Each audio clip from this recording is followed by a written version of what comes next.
Welcome everyone to the second episode of our district assembly, which is our second year online, and tonight's the second night of the assembly. A little bit of a recap, first on last night when we spoke about our strategic objectives, and I set us all some very challenging goals for the year ahead, which I'm sure we're all going to tackle as we come out of COVID. And Phil, Irene and Roger gave you some hints and tips and some of the tools that you might need to help us to achieve those goals. We spoke about memberships, flexible clubs. Last night we spoke about projects, promoting your projects and public image. And then Roger spoke about learning and development that you might need to help you and your team to skill up to actually achieve these objectives. So full recap, Phil has been working feverishly today to edit last night's video, and in the next couple of days we will actually put onto YouTube a link for last night. So if you weren't here last night, welcome, and you can watch last night on catch up on YouTube. Go to the district website the next couple of days for the YouTube link for that. So that's what's coming up. So that's a recap of last night. Looking forward to tonight. We've got a very exciting lineup for you tonight. We have some guest speakers tonight. We have Nicki Scott, Eric Schmelling, and we have our own Tony Beckett, the youth team leader, and I'll be covering some projects off at the end. So really interesting, exciting lineup tonight, different from last night, different topics and different points.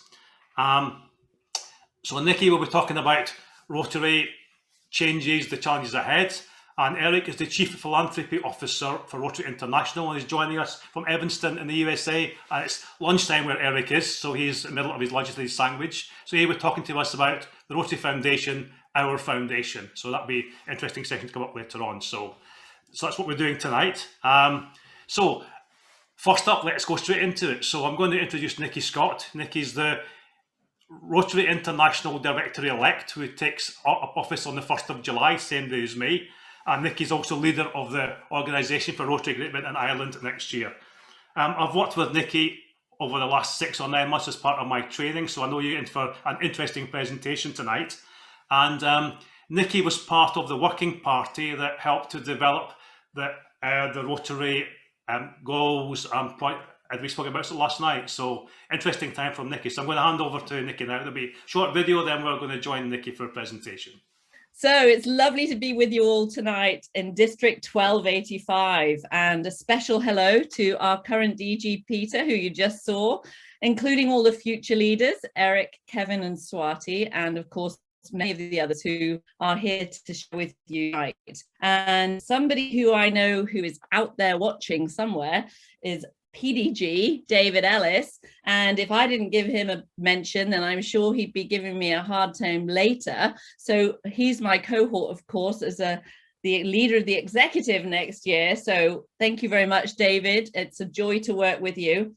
And before I move off the Ellises, I think I just want to mention that it actually is a really special day, the most important person day today. Oh, there we go. That's my dad trying to call me. Thanks, Dad. The really important person today is Denise Ellis, because it's your birthday. So I poured a little glass of wine. I don't know if anyone else has got one going, but happy birthday, Denise. So I'm going to have a toast to you. Sorry, Eric, we're rubbing it in because it's only lunchtime for you. So I wish I could see you all, but I can't. So I'm just going to keep going. So it's lovely, as I said, to be with you all. And thank you, Eric, for inviting me. I absolutely love the theme of your assembly, adapting Rotary to a post-COVID world and increasing service. That couldn't be more up my street if I could ask for it. So thank you for picking that theme. I did have a chance, as you said, to serve on the strategic planning team.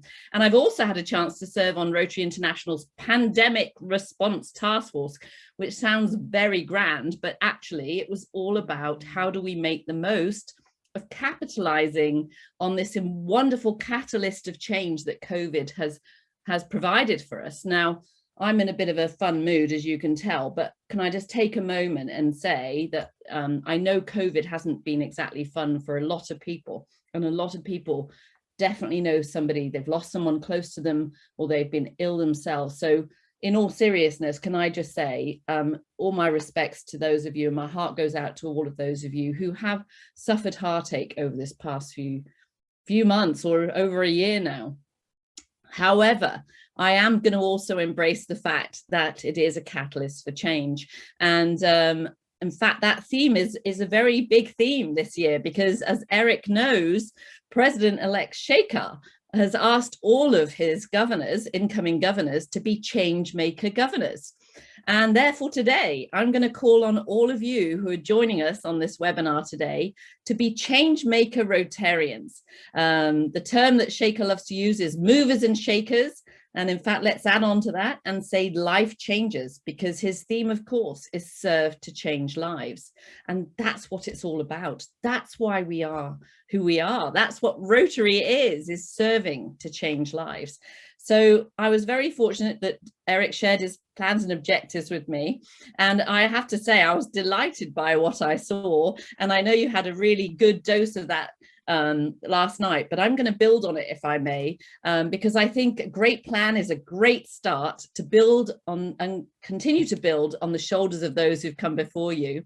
And of course, move us towards a vibrant future for Rotary, which is what we want. This is way too amazing of an organization not to be around for another 115 years or 100 coming up for 117 years. So obviously that's what it's all about. And we're going to look at how do we put that plan into action. Now, I know you had some great tips yesterday, but I'm going to build on those as well. So let's look at the why, the what, and then the how, right? Very simply, why, the what, and the how.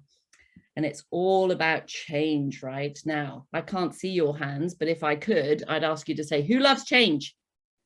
And maybe some of you are saying yes, and maybe some of you are saying, oh my gosh, you must be joking.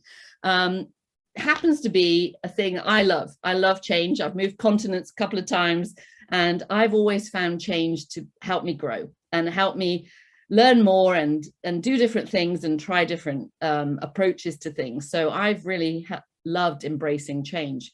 But let's go back to the very beginning, shall we? Because it was actually February 23rd this year. We did celebrate our 116th birthday, and we have a wonderful heritage in Rotary that we can very proudly embrace. I mean, there's so much to be appreciative of in what's gone before us. Back in 1905, when Paul Harris started, he was just 37 years old. And I think that's sometimes forgotten. He was a traveler. He was a bit of a rogue, actually, and he was looking to settle in Chicago and do business with people he could trust as having the same high integrity values as himself. So hence the original classification system, because he wanted to build a network of like-minded businessmen, right? It was businessmen at the time. I think we know that. But they rotated hosting the meetings, which is why we're called Rotary. There's a little fact you may not have heard before. So anyway, I sometimes feel that we've drifted too far from those original business networking roots. And we were essentially the original LinkedIn. That's what I like to think. And those strong ethical values on which we were built are absolutely golden. Fellowship or friendship, leadership, integrity, diversity, and service. The acronym to remember those, by the way, is FLIDS. And those will never change, right? Those are fantastic values. That's the rock on which we're built and the rock on which we can move forward. But the world has changed significantly over those last 116 years. And the question is, are we keeping pace with it? The answer is, we're not. I mean, we're creatures of habit, aren't we? I'm sure you're very familiar with Einstein's definition of insanity. Insanity is doing the same thing over and over again and expecting different results. So let's just bring that home a little. And again, I can't see you, so I'm just going to trust you're going to play along. But just fold your arms for a second. Everyone just fold your arms. It's easy, right? Nice and comfortable, settling in for the evening. Don't fall asleep. I want this to be a moving experience for you. So on that note, can you just lift your arms, shake them about, and now fold them the other way with the other arm on top. Gosh, I'm not sure which one I had on top. It's really hard to do it differently because we are creatures of habit. So that's why we stay rooted in doing what we've always done. But we need to stay around for this next century of service. And in the words of Paul Harris himself, there's nothing in Rotary so sacred that it cannot be set aside in favor of things better. Didn't they speak beautifully back then? I love the way he said that. So we are actually at a pivotal moment in Rotary's history. 116 years of great service behind us. We're on the verge of eradicating polio. And that, let's not forget, that started at the club level in the Philippines in 1979. And, you know, just everything really magic happens at the club level. Let's never forget that. And look where we've come now, down to just 2 countries that are endemic. And we're so close. And how much that's been repurposed to help meet this new challenge of COVID-19. And it's a huge catalyst for change, as I've said already, but we're really able to now really drive home how much relevance we have to the world because of all these lessons learned in the work we've done on polio. We're repurposing all of that infrastructure, and we're out there now being seen way more than we have been for a long time. So sometimes it takes something as crazy as a pandemic to help us innovate. I know that Phil Dyer, who I work with quite closely on Together Talks, loves that think differently. Well, we could have been meeting online like this, you know, several years ago. The internet's been around quite a while now, but were we doing it? No, it takes something seismic sometimes to help us shift and change those habits. And let's talk about change. There's been amazing changing trends in volunteering, right? People like to maybe micro volunteer, just do a little bit. They want to dip in and dip out, episodic volunteering.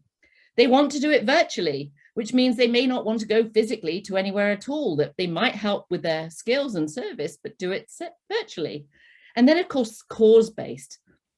My children are, gosh, let me know, 27 and 25 now, and they are very much driven by knowing what they're doing, cause-based initiatives, not just general do-good.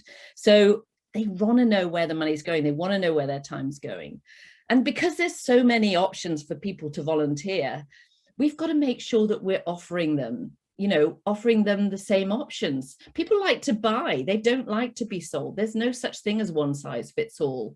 And we need to engage with them and meet them where they are. So I love the emphasis in your district on flexibility. And I know Phil went on at length last night about different options on flexible terms for membership. And I think that's fantastic. I'm not a fan personally of forcing clubs to change. If your club's happy with what you're doing and the way you're doing it, and you're giving back to both local and global communities, then there's nothing wrong with that. And especially if you're having fun. But younger generations do not find necessarily that traditional club model very appealing. They want the flexibility, right, to do the service, but maybe just a little less about the eating. So it's this new club, which again, you're doing a lot of, and planting these new clubs and these different ways to engage. Fantastic. And we'll come back to that later. So let's be clear, you know, I'm talking about younger people, and yes, there's a lot of emphasis in your goals, Eric, of attracting younger people, but there's no right age to join Rotary. I mean, if you think about it, we need those younger people. Yes, we do. And they do have a heart for service. I know that for sure from my own parenting experience and mixing with my children's friends. But it's also those people who are maybe getting to the point of full-blown career, and they want mentors, they want to network, they want to look for opportunities to learn from people who have a lot more experience in the field. I'm a member of North Cotswolds Club, and at the point I joined, it was 45 members, all men. And I'll never forget the first meeting I went to, I sat next to Colin. And I said to Colin, "What do you do, Colin?" He said, "Well, I've been club secretary and treasurer. I haven't been president." "Well, yeah, but I'm not sure about that one." But I said, "That's not what I asked you. I asked you what you do." And he said, oh, you mean, well, I'm retired." I said, "Well, what did you do? Don't make this so hard. What did you do?" And he said, "Well, I was a purchaser for Sainsbury's." And I said, "Oh, well, that's a good job." I said, "What, in Cheltenham? Because that's nearby." He said, "Oh, no, global purchaser for Sainsbury's." And my mouth just fell open. I'm like, wow, what an incredible wealth of expertise sitting here right next to me in this club. And I don't think we stop and value that enough. You know, that sense of vocational service and mentoring and learning from each other's.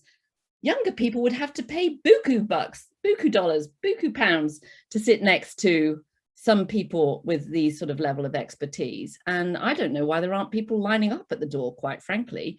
And then you think about people who are entering retirement phase, you know, and or the children, maybe, let's go start there. The children have just left home and you're sort of looking at each other over dinner and thinking, gosh, you know, wow, what are we going to do now? Well, guess what? Rotary can come to the rescue. And a sense of purpose beyond that work, that when you retire and you're so lost because you think, oh my goodness, I don't know who I am if I'm not the person that I was working. And I felt that even when I moved to the States, I felt what that felt like because I couldn't work for a while. So it's about that sense of purpose and getting connected to that. And bringing that value and a sense of purpose to all ages is the magic. That intergenerational aspect of Rotary, I believe, is the magic and appeal. The more diverse we are, the better. I think we have to get clearer about what it is we are selling, right? What are we selling? Are we selling the chance to get together and have a meal? Hopefully not, right? We're service above self. It's all about service. And how are we doing it? It's not really about the how, is it? It's the opportunity for people to make a difference way beyond what they could ever achieve on their own through this phenomenal global and local network of like-minded people with the same values of service above self. So we come back to that need for service, which I know has been a big theme of your assembly and will continue to be as you go forward. And in the wake of this devastating impact of COVID-19 on our communities, they're going to need us now more than ever. And I think Rotary and Rotarians can have a real relevant role in helping rebuild our local economies and support those who've lost their businesses and lost their jobs. The United Nations coined a term, build back better, but I prefer to say, let's build forward better. Let's build forward fairer. Let's build forward greener. Now we have the environment as our seventh area of focus.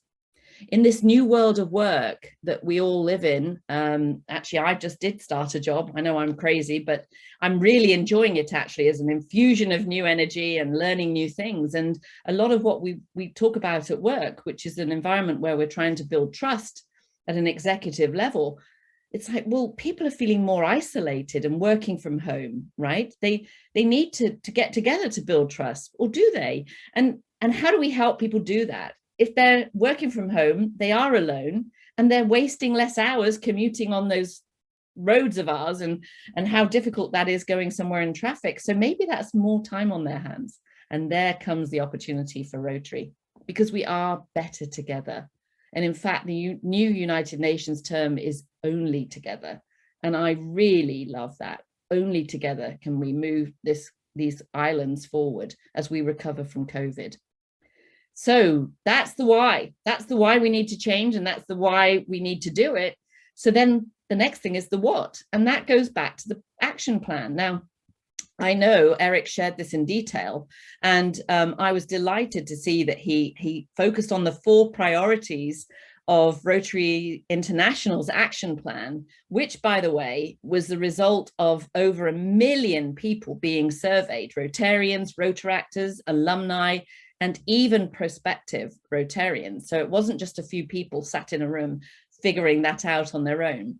But I have to say, I could not have enjoyed more my opportunity to participate. I had to sort of pinch myself as I looked around the room and the people I was in the room with, you know, that imposter syndrome thing. I mean, some of these people were so wise with so much more experience than me, but I learned so much. And I'm really proud of the vision statement that we did end up with. And I know you've heard it, but I'm going to say it again. Together, we see a world where people unite and take action to create lasting change across the globe, in our communities and in ourselves. So there's that word change again. But I want to focus on that last part of the triad. That's actually my favorite piece: in ourselves.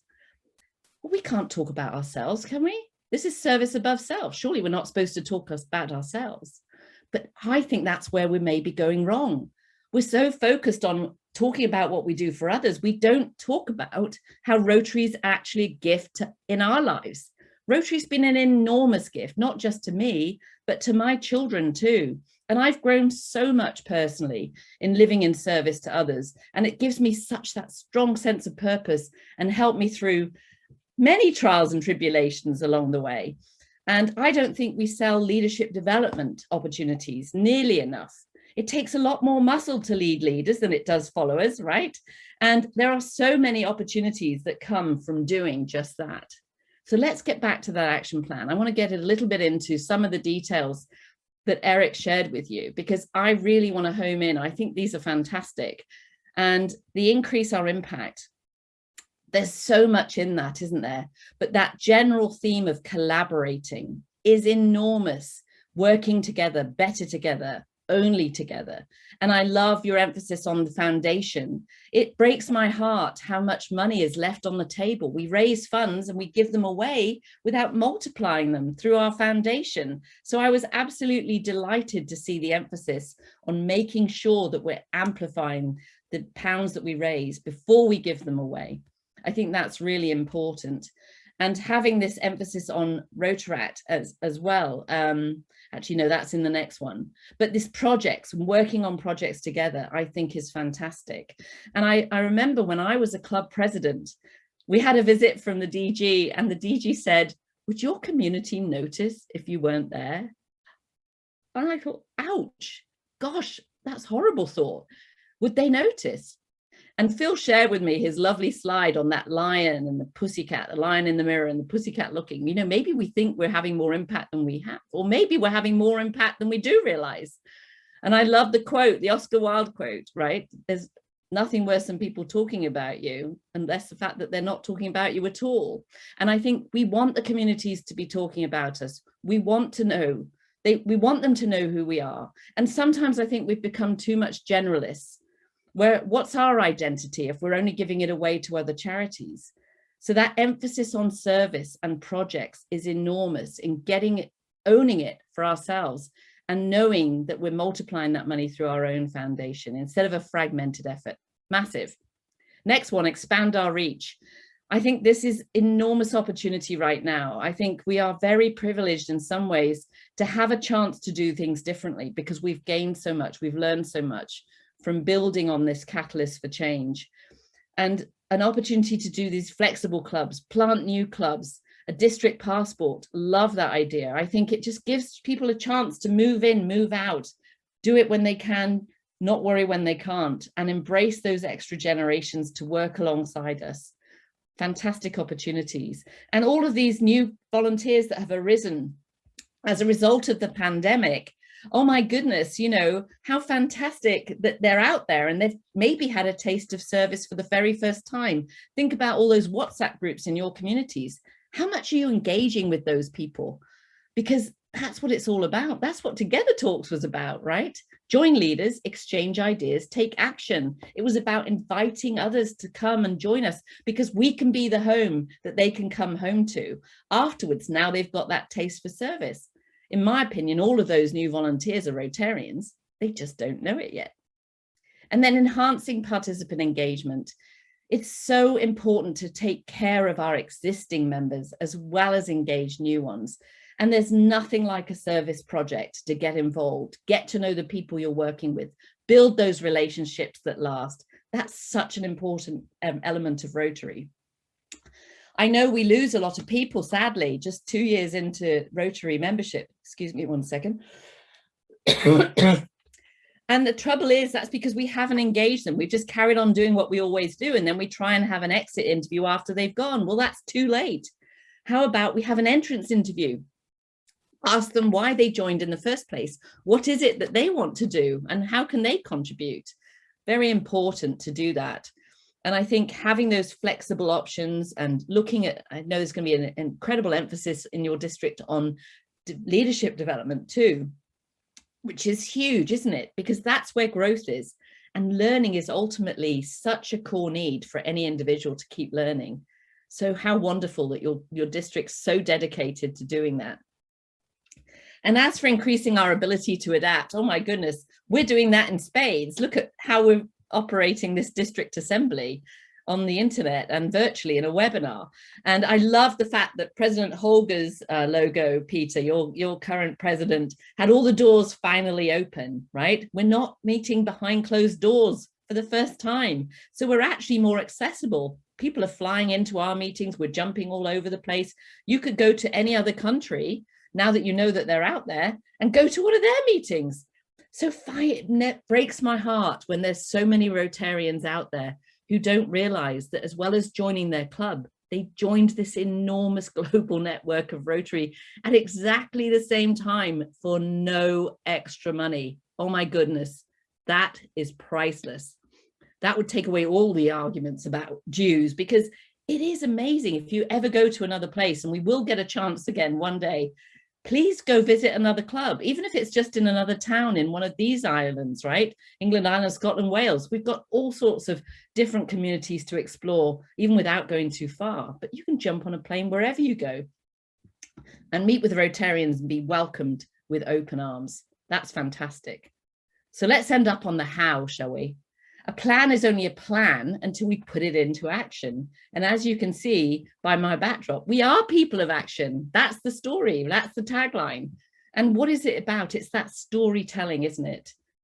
It is about that story. What's your response when somebody asks you, what is Rotary? If you start talking about how you get together on a Tuesday or a Wednesday or a Thursday night, and that you meet over dinner, and sometimes dinner's great, but sometimes the chicken's a bit rubbery, and oh my goodness, you've lost interest. You've lost their interest already, right? We missed the chance. And I know many of you will have heard that famous phrase coined by Michelangelo Caruso. What's the best answer to what is Rotary? It's the best decision I ever made. And then wait a few seconds, because now you've got their interest. It's like they're going to want to know why. So it's that why. I'm a huge proponent of Simon Sinek. Start with why. Several of you will have heard this already from me, but if you haven't had a chance yet, please go and Google, and maybe somebody can put it up there in the chat or in the question and answer so you can all see. But it's start with why. There's a great TED talk out there. People don't buy what you do, they buy why you do it. And we need to focus on the impact Rotary is having, the stories about the people who benefit from the work we do. Our brand is so much more than a logo, it's a promise. And as President-elect Shaker said at International Assembly, every single one of us is a brand ambassador. We refer to the Rotary wheel as a mark of excellence. It evokes feelings of pride and purpose to us. But the question is, what does it mean to those who are not yet a Rotarian? I know Irene spoke to you about public image. I mean, if people don't have any idea what we do, how are we going to expect them to want to join us? And we really need to think about what image we're portraying. Please think very carefully about social pictures on social media about handing over chains, because no wonder people have this idea that we're some weird cult if that's all they see. If they could see the work we're doing and being out in the communities and litter picking and picking up plastic and working with youth, that would be why they might want to join us. So I want to end a little bit on my personal why I love Rotary. I do have a bit of a passion for it, as you may have been able to tell. And it really is, it's been the gift that keeps giving, you know, right from the very get-go. I moved from England when I was just 28 and pregnant to Chicago. Not something I would recommend, by the way, if anyone's thinking about moving continents when they're pregnant, not a great idea.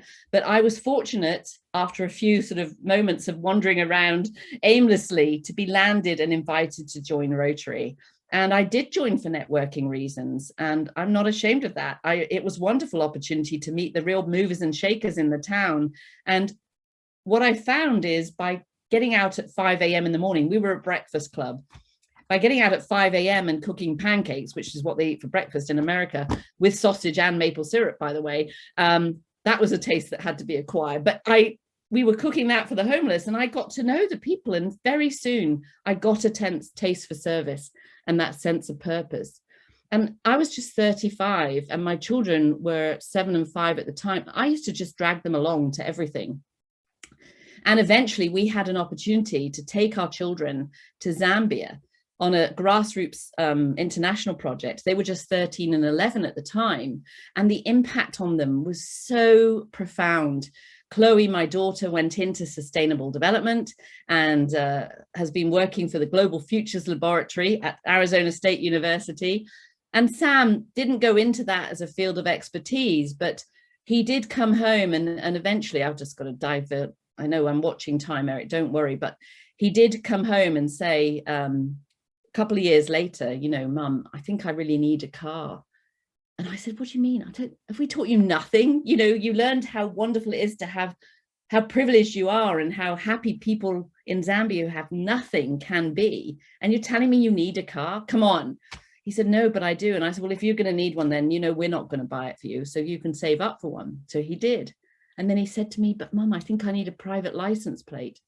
And I thought, oh, I can't believe you're saying that. Nobody needs a private license plate at your age. Come on, that's ridiculous. Well, he went ahead, spent his money. And when he got his license plate, it said Zikomo, which is Zambian for gratitude.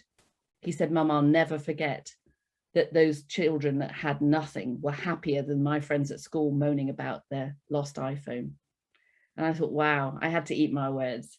And it has been a gift to them. And, you know, it kept on being a gift to me, quite frankly, every time I took up and took on another level of leadership, whatever it was, club president, having a chance to serve as DG, being a coordinator, strategic planning, more and more growth I got. And it's been worth its weight in gold, not just in Rotary, but for my career as well. And I just think, again, we just don't sell that enough. And I'd like to ask you all to take a second and reflect on how much has Rotary been a gift in your life? Think about that. Think about what it's meant to you. Because instead of just ranting on about membership, and even though we need more to join us and we do need to grow Rotary, how about think of it in terms of who have you given the gift to? It's a gift to give. And the sooner people get that gift, the better, because it just keeps giving. 10 years on from that trip to Zambia, my daughter Chloe was home from college, and she attended the installation of my own club president. And unknown to me, she went up to ask if she could be a speaker at the club, because she was so stirred by how meaningful the impact that these people had had on her life. And I didn't know she asked to do that. And 2 weeks later, she said to me, Mom, I think I'd like to come to Rotary with you this morning. And I thought, well, that's weird. Students don't get up at 7 a.m. But I said, okay, that's great. So there's loads of people I'd like to just reconnect with. So she came with me, and there she was within seconds up at the podium. And I thought, wow.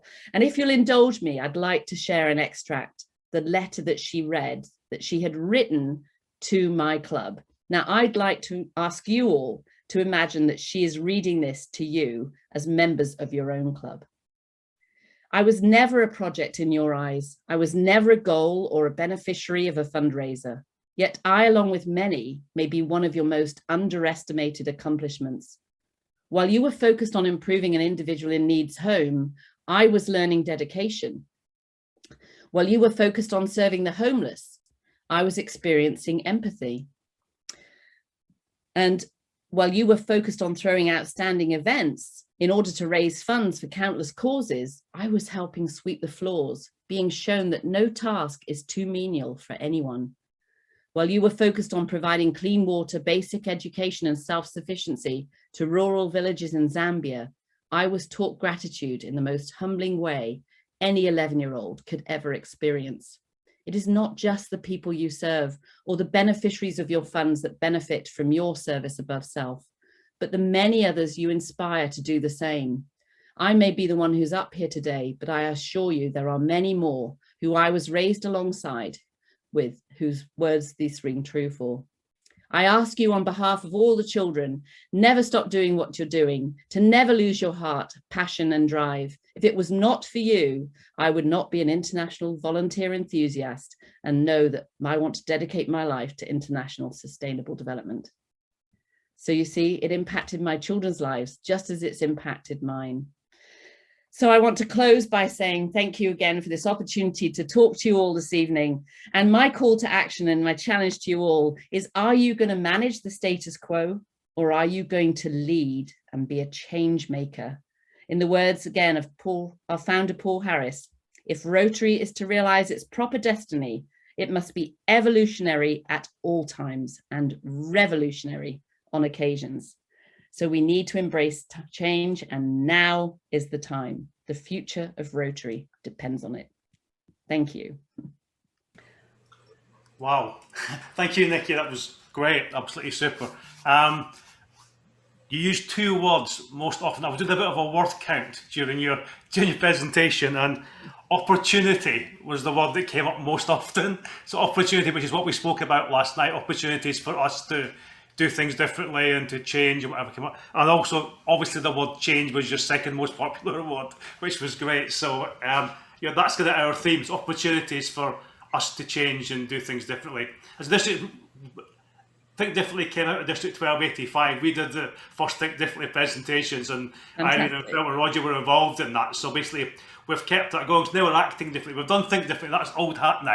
Now it's acting differently. We've moved on from that. There we go. We've thought about it. Now we're doing something about it. That's what we're trying to do, and that's great. So they're really inspiring. And it just made me think about how Rotary's changed my life, how things that I've done differently. And like you, I joined Rotary for networking.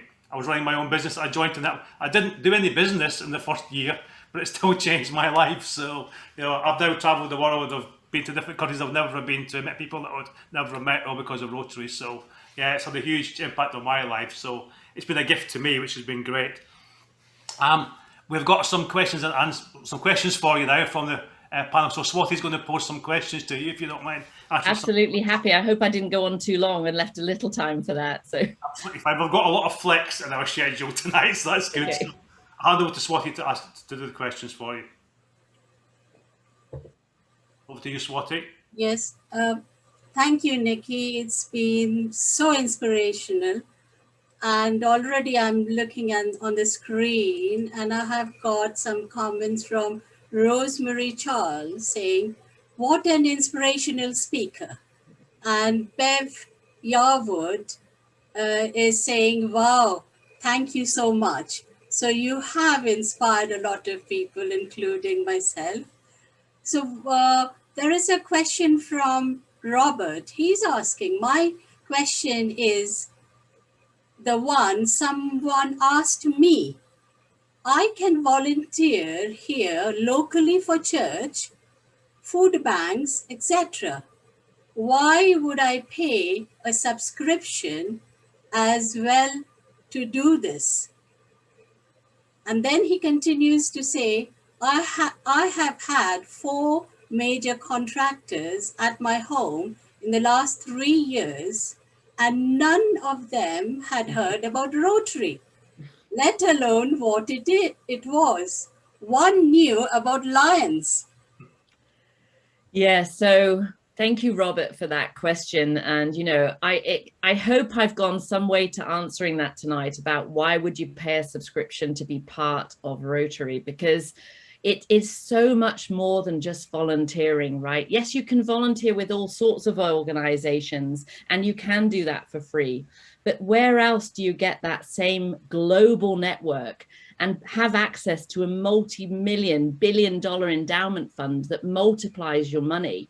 If you have a chance to, work with it, you raise funds and it literally can multiply it almost 3 times. It's not quite that number anymore because they're running out of money because we don't give enough to it, which is a real shame. So I really think that Rotary offers so much more than just the volunteering. It's that fellowship, it's that camaraderie, it's that sense of being around, it's community.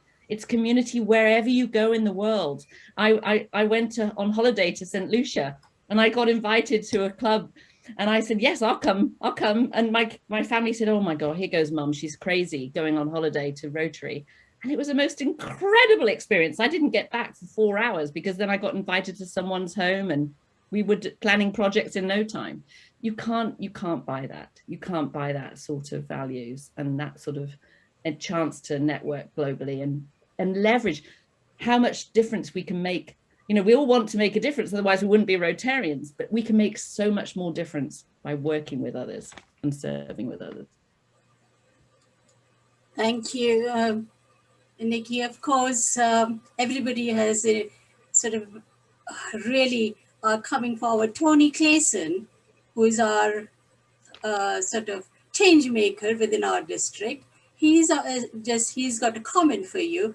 Great words, Nicki. Thank you very much for your inspiration, and especially to your daughter for her insightful words. Well, thank you. My daughter, actually, Tony, I've shared that story a couple of places in the world. So she keeps getting invited now to the Philippines and goodness knows where else. I'm like, wait, what about me? Yeah. So I've, again, another very sort of person who has said, great talk. That's from Ravindra Sawant. So everybody is enjoying. So Good. I've got I don't know whether to make it as a question or not, but I'll read it out. This is from Ken Stringer. He's writing, interested to know how many have attended yesterday and today. Apologies if this has been announced and I missed it. Would expect it to have been well attended. When face-to-face meetings begin again, which may not be as soon as many expect, in consideration being given for assembly-type meetings to continue by Zoom? Yes. The answer is yes. There is a limited scope for fellowship at such meetings, and avoidance of travel time alone is one of the several advantages I could list. I would not have attended yesterday and today other than by Zoom. That probably applies to many more. Very good. Well, thanks so much, Ken. I think that's exactly the point I'm hoping that we can take away from an assembly like this, is to take some of these lessons learned during these challenging times on how much more effective and how much more inclusive we can be to some extent on a virtual platform. Now, I'm not always going to advocate for virtual, because I know that you had in your goals, Eric, some in-person opportunities for fellowship. And I hope that means that translates to parties, because I don't know about anyone else, but I've missed out on a few parties, and I think that's what we need sometimes. It's the parties, it's the informal banter at the bar where we really get to know each other. And that's how team building and team bonding takes place. I know you're doing a lot of work to look at breaking down those barriers between teams. If the teams never came together in one place at the same time, then they wouldn't build that bond. And I think that opportunity to get together is very important for team building, but you can do an awful lot and achieve an awful lot online. And because people get restless, it helps you be a little bit more effective and efficient in running the meeting, doesn't it? So getting clear about what the agenda is and not waffling around it, but yeah, let's get the job done and then have fun when we get together. Great concepts. We've got plans for fun when we can get together again. That's for definite. Yeah. Absolutely. I know that I don't hear it so often over here as I did in the States, but the four-way test, right? Is it the truth? Is it fair to all concerned? Will it build goodwill and better friendship? And will it be beneficial to all concerned? What great mottos to live by. And I just love to add a fifth one. Will it be fun? Absolutely. I think we've got one final question for you, Nicki. Yes, this is from Herbert and Joy Tatters. They're asking, I'm at a loss to understand why we do not reinvent classifications. What is your view? Well, Herb, I'm not quite sure I understand what you mean by that, but let me assume something, which is always dangerous, of course. But yeah, the classification system, I know we threw it out because it's like we had, I know, my club back in the States, we had goodness knows how many bankers and lawyers. And originally you're only allowed one person from each profession, right? Because the idea was you would give each other your business. That was the original intention of Paul Harris. So yes, we threw it out because we said, oh, no, we don't want to restrict it. But if clubs actually stopped and thought about who are their members, what are their vocations? How often do you find clubs talking about what people do and what their real skills are in the real working world, and even what they did before they retired? Because that is so important that we find out what those skills are. The right people need to be in the right job. And there's so many talented people out there that we have no idea what they do because we never talk about it. The other thing I think for clubs to look at how to grow is look at, are you reflecting your community? Do you have a plumber? Do you have an electrician? Do you have a librarian? Do you have the local baker and the shoemaker? That isn't such a bad idea. If that's what you meant, Herb, then yes, bring it back. Do a classification audit and then go and invite people who are missing from the club, because we want to give work. We want to know who those people are if we're going to give business to them. So it's a great concept. That leads very well into Tony Clayson's question. I laugh because my daughter is in Tony Clayson's club. His question is, have you any experience of supporting the establishment of family-based Rotary groups where parents and children can attend together? And if so, what were the barriers? Yes, well, as I said, I dragged my children along to everything. They had to sweep the floors, literally. Chloe wasn't kidding. But, you know, it never did them any harm. I can promise you that. And I know that there are clubs in these islands. Maidenhead Club Bridge was a relatively newly formed club that meet in a coffee shop on a Sunday, and they bring the kids. And they don't have a meal because they don't want to spend the money on a meal, but they buy coffee and the kids play in the corner and they have fun while they figure out what project they want to do next. And I do think that's something we can think about. And I think we should think about family type memberships and have discounted membership dues for second members of families, whether it's a partner or a child or a parent, even for somebody. There's a lot more we could do to make it more inclusive. And the more inclusive it is, the easier it is on the family to support the people who want to do it, right? Instead of pulling them in a different direction. So lots to do there, Tony. Another new idea to add to my goals, Tony. Yes. There is a very nice comment from Bernard Murphy. Bernard is in my club, so I can see where he's coming from. The comment is, I recently attended a Zoom meeting with Weinberg Rotary Club in Cape Town, Fantastic. together with the fellow Rotarians from our club. What an inspiration, so much so that we are now looking to join other club in Australia. What and why, what a way to spread the word and make new friends. So, oh, Bernard, that is absolute music to my ears, because I talked about if we're not using our foundation, we're leaving money on the table. But if we're not looking at building relationships in this global network, we're leaving value on the table. That's what we should talk about, is the value of Rotary, not how much it costs. Forget the cost, it's the value, and the value of those interglobal relationships and how you can work together to achieve projects. There are so many do-gooders in the world that project what somebody needs. In Rotary, we ask what's needed. We work with Rotarians who know what's needed on the ground. That's what differentiates us. And instead of waiting for that to happen and a need, why not build those sister relationships or brother relationships? Sorry, I don't mean to be sexist about that. But, you know, those, have a club that you have a sort of penmanship with, or a Zoom friendship with, and get to know who they are. And then you can maybe one day get together when you go to an international convention and have a drink at the bar, because it's getting to know each other that really helps work together and collaborate more and really make a difference. So that's a great concept. Districts too, Eric, have a district relationship with another district somewhere in the world.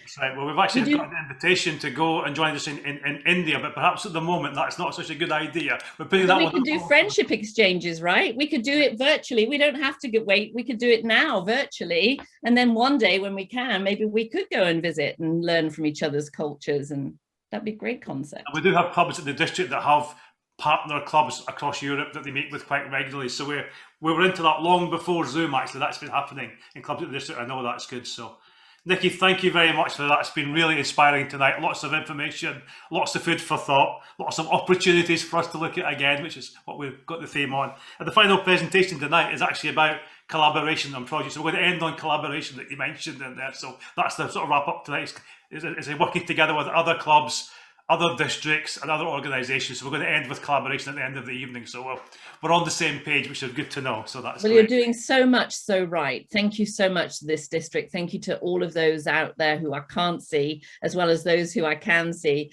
for all that you're doing to make a difference. And I know I said I had other things to go and do, Eric, but I haven't actually had a chance to eat yet. So I'm going to turn off my camera and go on mute, but I am going to listen in if that's still okay with you. Absolutely great, Nicki. Thanks very much. Thanks for joining us, and enjoy your meal. Thanks so much. Take care, everyone. All the best. Thanks, Nicki. Thank you.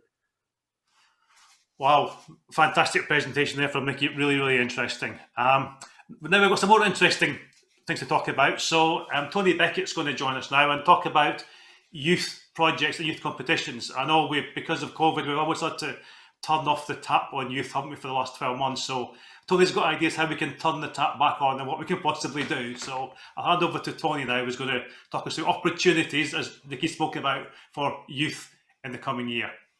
Over to you, Tony. Good evening. Thanks very much for having me on tonight.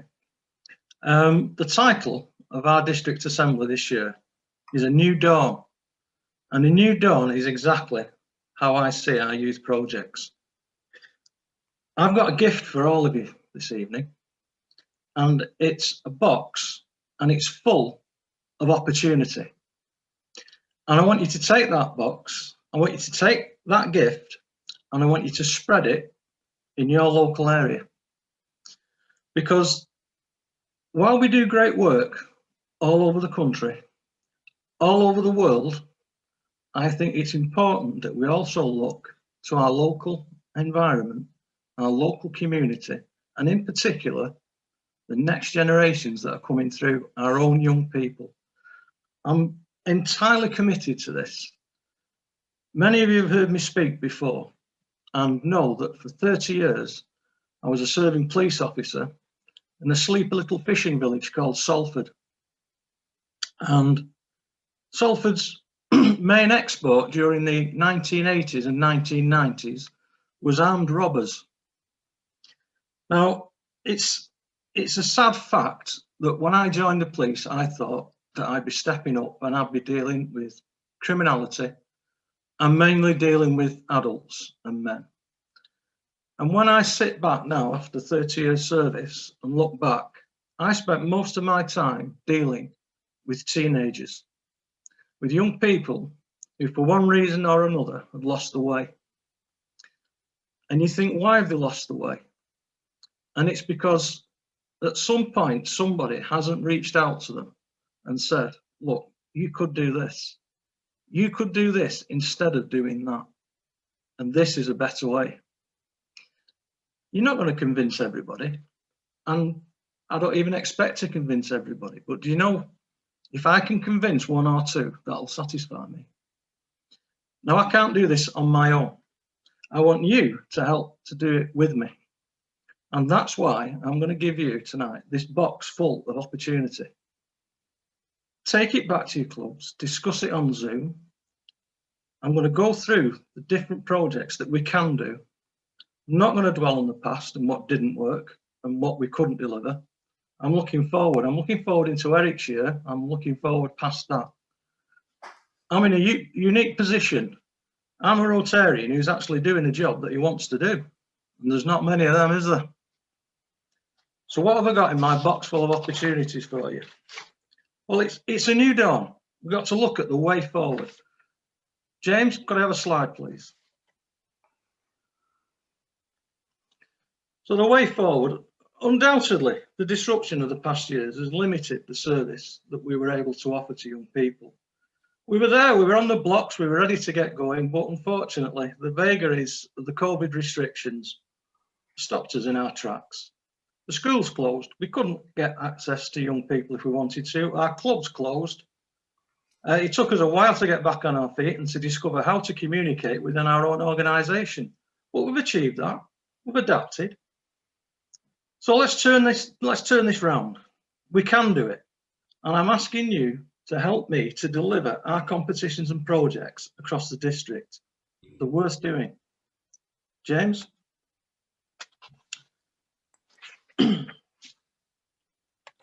We can do this if I can help you to discover what we have to offer in our district. Now, you need to know where to get these resources from for you to be able to deliver it to the young people or to the people who are managing where young people get together. So firstly, you'll need to obtain the guidance and application forms. You need to know where they are so that the young people can enter what we've got. Now they're going to be available to download from our district website, from the youth section. But again, I can't stress too much. All of this is an irrelevance. These things will exist only on a computer somewhere, unless you can enthuse somebody in your club, if it's not yourself, to grasp this and take it out there. Next, please, James. Rotary in Great Britain and Ireland have produced an excellent bookcase that showcases all the competitions and the projects that young people can get involved in. Now, what I've done is I've had this booklet scanned, and I'm going to add it to the youth section of the district website. It's an excellent product. And I think that if we can fire it off into schools and youth clubs and places where young people are, it's going to whet their appetite. It's going to give them a taste of what they can get involved in Rotary.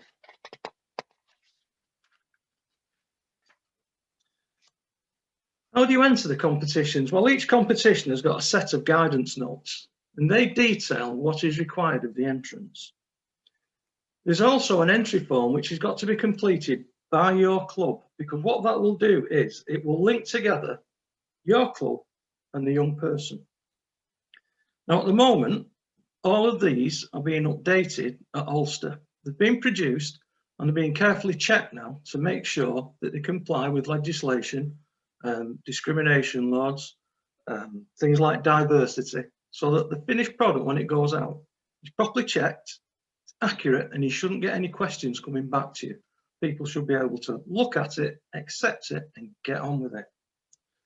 What I would say is it's important that you make sure that form is filled in correctly when it comes back to us, because hopefully, if we're successful at a club level with a competition, we can move it forward to a district level competition. And if they're having them, we might be having regional competitions, and from that we might even move on to a national competition. But statistics are only any good, and information's only any good if it's accurate when it's put in at the beginning. James? So let's have a look at what competition we've got out there. I dare say with the passing of time, and because you've not been involved in these, people will have forgotten what it is we can offer young people to do. Some of these are ways in to vocational for their careers for the future. Some of them might just feature on the CV, but some people may even take them up. So Young Chef, this has previously been a very popular competition in our area. Ages 11 to 17, Rotary's Young Chef competition gives entrants the chance to put their cooking skills to the test and to be judged by leading industry professionals. They do mentoring and they offer guidance, and to see them all working together when you go to the finals of the competition is excellent, because you'll see they're all chefs, even though some of them are 14-year-olds and some of them are at the top flight of their careers. They're all striving to do the same thing. They're making food. It's great to see. The entrants plan and cook a 3-course meal. They develop the food presentation skills, and they gain experience in high pressure situations. And I've been in the kitchen while they're doing this, and I didn't stay in. You know, like they say, you don't like the heat, get out the kitchen. I did. If a young person is interested in a culinary career or just an enthusiastic home cook, this competition is a fantastic opportunity for them. And previously, we found a lot of talent out there. We have a district lead on this who I've spoken to, Roger Shepherd. Roger can't wait to get back and start delivering this competition. So what you would do is you would find it on the website, you would deliver it to a school, a youth club or a youth movement group. If somebody wants to get involved in it, get them to fill the form out and then get in contact with either myself or I'll put you in touch with Roger Shepherd and we'll explain how you can make it happen. You're not going to take one of these competitions off the shelf and try and deliver it on your own. There is a support network behind you. Young musician competition, ages 11 to 17. Let's reach out and search for that musical talent in our district, because it's there. Participants will get the chance to experience performing on a stage and receive feedback from experienced judges. Plus, it offers a great chance for them to collaborate with fellow musicians. The entrants can either be a vocalist or an instrumentalist. The competition is open for individuals. Now, I've been to the final for this as well. Quite extraordinary. To me, they're already professionals when they turn out there. I listened to a 14-year-old young man playing a trumpet. I was sat in front of him and I could hear 2 trumpets. The technique was amazing. And a young lady arrived at the competition with a harp in a box, which was bigger than she was.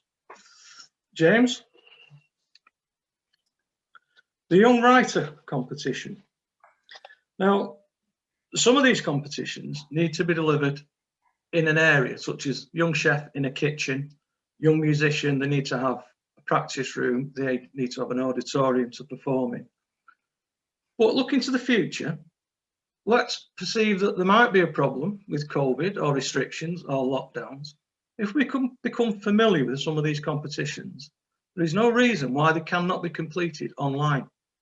And Young Writer is a prime example of this. You could run a young writers competition without ever needing to see another human being, apart from on a Zoom call or on the phone or by email. Let their imaginations of these young people go wild. Let them get creative, take part in the Rotary Young Writers competition. It offers the participants the opportunity to express themselves and get creative with the written word. What we do is we have a theme each year, and the participants can take that theme and then they can choose to write about it in any manner that they wish. Fiction, non-fiction, poem, anything. And then we'll get it judged. We can have an in-club competition. You could have a schools competition. In the club competition, you could take the winner of it, send it to me, and we can have a district competition if we get entrants from other schools, and then we can run it up the ladder and see where we go. But you need to get it out there. It's no good if it just exists on this laptop. The Young Artist competition, ages 7 to 17. Again, this could be done by post, email, electronic transfer. What I'm looking for is, the worst outcome is we have another lockdown. I don't want it to stop the competitions this time. I think by plotting and planning, we can work our way around it, now that many of us are more familiar with using social media and Zoom platform. So the young painters, illustrators and artists showcase the creative flair to a wide audience to take part in this competition. They have to produce the original work, and then it's up to us to run it in a competition and to compare it with other pieces and see what we can pick out of it to get a winner. So the participants have the opportunity to interpret the competition's annual theme again, and then however they want to interpret it, let the creativity go, send it down to us. I firmly believe that if this was introduced into a school, the school could run it up in their art class, and perhaps in a couple of weeks they could say, this is part of our art coursework, but let's put it into the Rotary competition. I think it's there. I think the product is already there. We just need to winkle it out. James? The Young Environmentalist. This is a new competition that's developed. I think it's now in its 2nd year, but in saying that, last year, a bit of a write-off. Possibly in response to a young lady from Sweden called Greta Thunberg. Only a young woman, but determined, worried about the planet, and look where she got. All the way across the globe, national newspapers, there's not many people have not heard of young Greta, because young people are concerned about what the planet is like now, what it's going to be like in the future, and of course they blame us for the mess it's in. But there we are. Ages 7 to 17. It's possible to enter this competition as a team or as an individual. If they can come up with a clever way to protect the planet, they need to come up with a project or an action, an idea, but then get it into action. You've got to make it happen. It's not just got to be an idea, because part of the competition is in evaluating it and to see how it helps our environment. And this, the construction of this competition is mimicking the way management exists now in industry and business.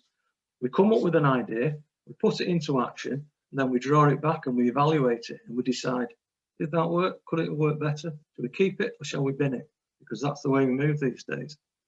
So within this competition, there are other levels.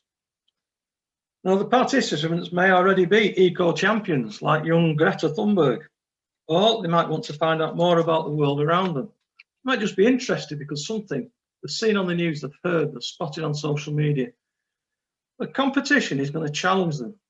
They've got to use their use their passion for changing and create lasting solutions to important environmental issues. Hit the news only this week, didn't it, that our plastic rubbish is now being burnt in Turkey. It's a global issue, this. James? The young filmmaker. This competition is about 4 years old, and it's the response from Rotary in Ulster to young people by the fact that we've now got mobile phones everywhere, most of which have got the facility to take a film or a digital video images. So using either a mobile phone or a proper digital video camera, the participants are invited to write, edit, and direct their own short film in this competition. As I understand it, it's been explained to me, the essence of making a film is a grouping together of a number of components. It's the image itself, the theme, but very importantly, the editing. Because if anyone's ever been involved in any filming that goes on, you can spend half an hour taking a shot that might go on screen for 30 seconds. It's an unusual industry, so this is an opportunity for them to try that. We anticipate there are many young people out there with access to equipment that can enable them to take their ideas from concept to reality by producing a 5-minute short film based on their interpretation of the annual brief. Now, these are short notes for the purposes of this presentation. When I get the details back from Ulster, which they've emailed me and said we're just checking them through, so they should be within the next couple of weeks, the full details will be available to be read on the youth part of the district website. I'll be reading them as well, and I will be your first point of contact to get the nitty-gritty details out of it. Youth Speaks competition. This has been very popular in our district for some considerable time. It's led by our district lead, Warren Hayes, who's moved heaven and earth. He has created this now as a non-face-to-face competition, and he's running it this year as a virtual competition. It took an enormous amount of effort by Warren to deliver this, but he is a district lead for this, and he's absolutely dedicated into the value that this competition offers young people. I'm very keen on it myself. When I was a young man, I was in the debating competition at school several times, and I find that it helps to build confidence. It helps you to be able to express yourself. In essence, it helps you to stand up and lead where others stand behind. So it's an opportunity for young people to express themselves verbally. It allows them to practice their public speaking abilities and inform an audience about a topic that is of concern or interest to them. It builds confidence, clarity, and teamwork. There are many facets of this competition. It's Youth Speaks. This competition is unique to our district and a couple of other districts. It's the original Youth Speaks competition, which we have held on to because we recognise value in it. It's a team competition. It's not a matter of winning a debate. It's about youth speaking about the topic that matters to them. A team of 3 support each other by a chairperson introducing the team and the topic. Then the speaker delivers the topic to the audience. The chairperson invites questions to which the speaker will respond. And the third team member winds it up and offers a vote of thanks. Some of the topics, they can be both moving and insightful. to listen to a young lady who would be perhaps 15 or something, comprehensively discussing the benefit system as it affects her handicapped elder brother. You can't regard them as being children. They are young people. What they might lack is experience. What they don't lack is confidence and ability to express themselves. The different roles within this competition offer different opportunities for young people who have different levels of confidence to get themselves into a team and to stretch themselves.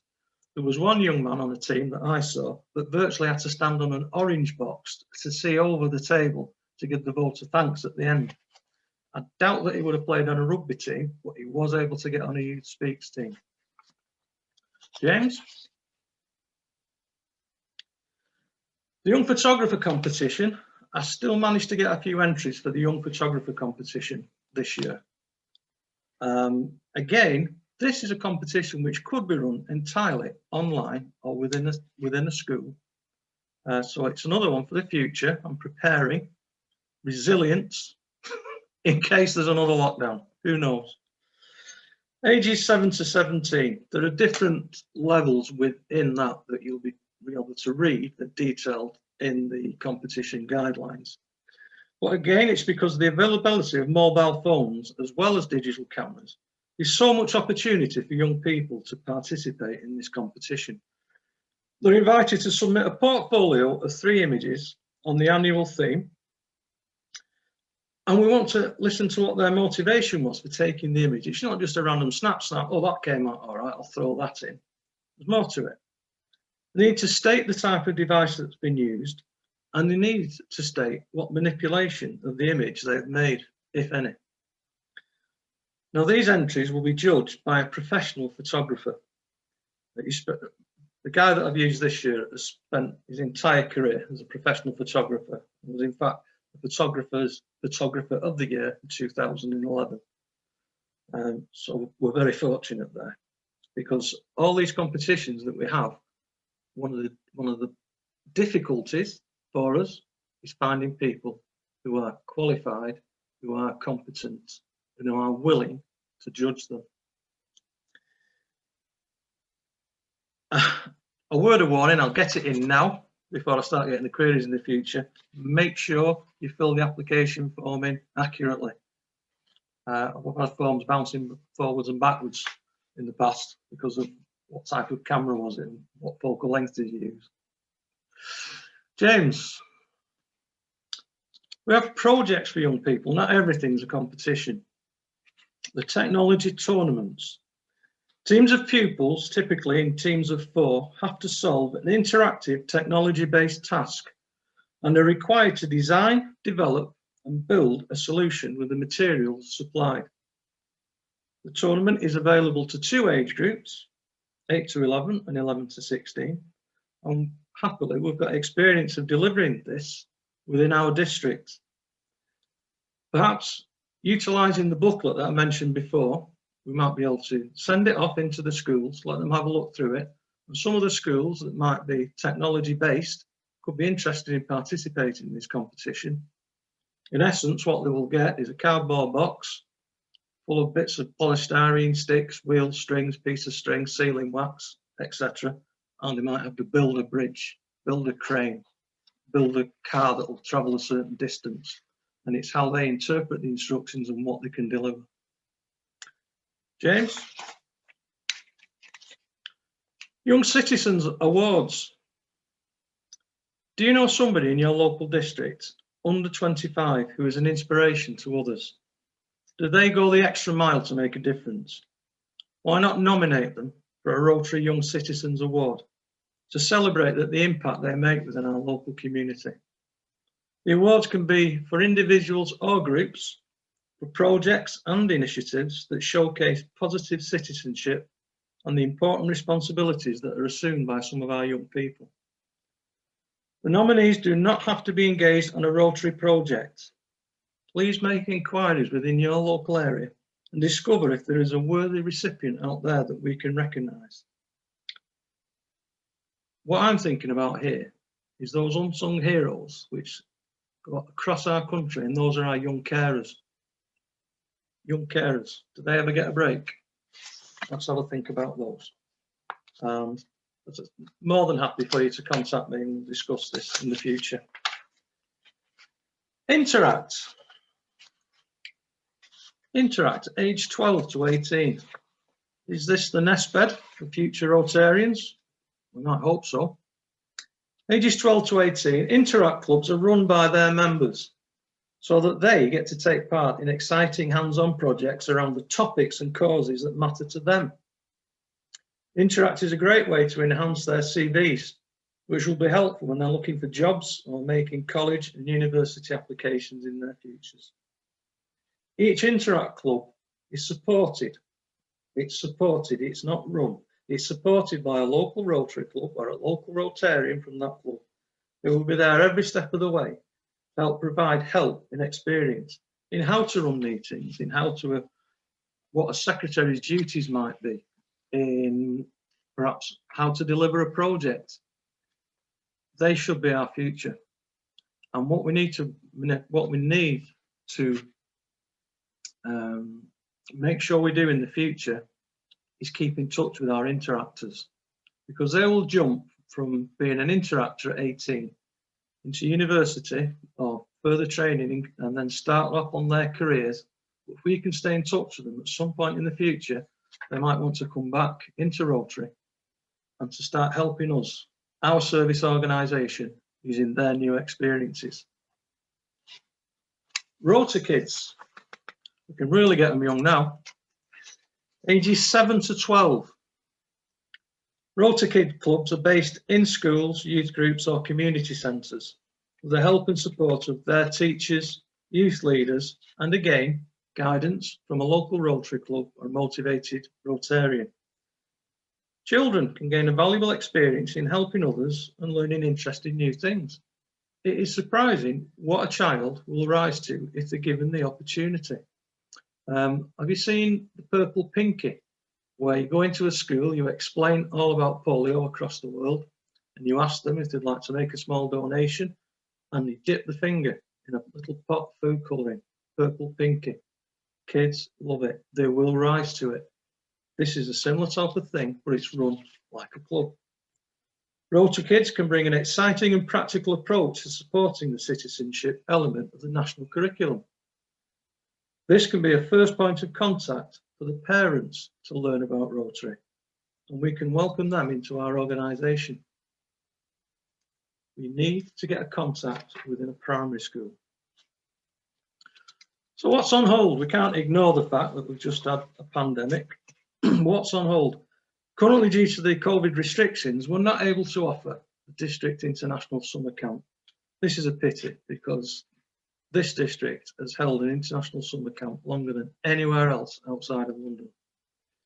Pettypool, who are our provider for this event, cannot offer overnight accommodation, obviously because of the possible transmission problems. Rotary International will not facilitate international travel at this time, and our insurers cannot indemnify us, so the shutter's down. Similarly, RYLA, the Rotary Young Leaders Award Scheme, is suspended for the moment, the same reasons. However, Pettypool is operating. We need to see what we can still get from Pettypool, because they're our service provider, and I'm very satisfied that they give us good quality training. I'm meeting shortly with the new manager at Pettypool, Jim Davey, to discuss our way forward with them. And that discussion is going to include course content, safeguarding and costs. The travel restrictions have also put paid to our international youth exchange programme for the present. But these things should change. So that's what we can't do at the moment. This is something that we can do. Urban kids go outdoors. They will only be visiting Pettypool for the day.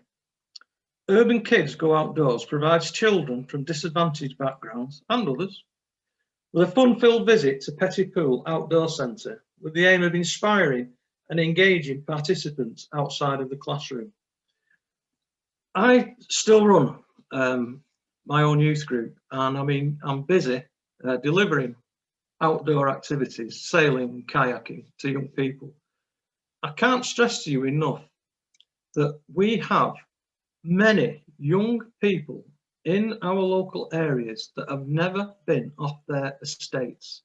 They have never seen a big tree. They have never seen a hill. We take kids down to Pennington Flash where I sail. It's a lake. It's 1.5 miles long and 0.5 mile wide. I can't begin to tell you how many children have been there and said, "Is that the sea?"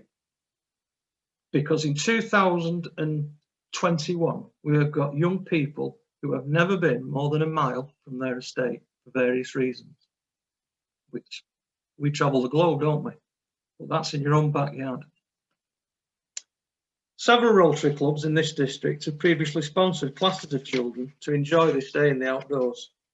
They believe that this is a worthwhile and memorable opportunity that we can offer to primary school children. Urban Kids Go Outdoors at Pettypool is still open for business. You've got to think that when you spend some money doing this, you've put a memory in a child's mind that could stay there for life. James, here's the plea. I need you to help me.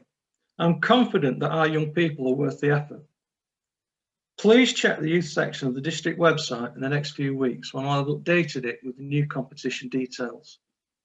Please download the Rotary Youth Competitions booklet and send it to your local schools and clubs. We're fortunate that we have several Rotarians within our district who can lead each competition, and they will help your club to deliver a competition. We need more Rotarians to help to promote and advertise our projects. This group of competitions, projects and awards is worthwhile. I've got them on this laptop here. I don't want them on this laptop. I want them on yours, and I want you to send them. I want you to send them this gift, this box of opportunities to the schools. I want you to get it out there to the young people, our young people. If you're interested, please contact me. At some point, the restrictions will lift. I can't tell you how pleased I will be to come down to your club and to present to you, bully you into doing it. Resilience. We've got to adapt or we're going to become extinct. When the schools were closed down, it virtually halted all of our competitions and programs. I'm not going to let that happen again. With your help, we can revert to delivering competitions and youth projects by using social media, by using email, because we will be more experienced and we'll be ready for it. I suggest that we should start to spread our attentions beyond the schools. I've mentioned this before. I think that for too long, we've been cherry picking. It's been too easy. I'll just pop down to the school, drop this at reception, and they can ring me back and all the rest of it. We are already within our club supporting Cubs, Scouts, Guides, football teams, boxing clubs, judo clubs, all sorts of, wherever young people are gathering, contact the adult leaders and present them with our box of opportunities and say, could you use any of these? Could these supplement or enhance what you're already delivering to young people? Because maybe they've got a program where they want to go out and play football one night. Everybody's turned up, nothing's happening, the weather's bad. Well, I'll tell you what we can do. We'll have a go at one of these competitions. Give them the rules and all the rest of it, take it away, fire it back to us. They can have their own in-house competition. There is no rule that says that entries have to come from a school at all. Let's get the message out there to young people, not schools, young people, wherever they are.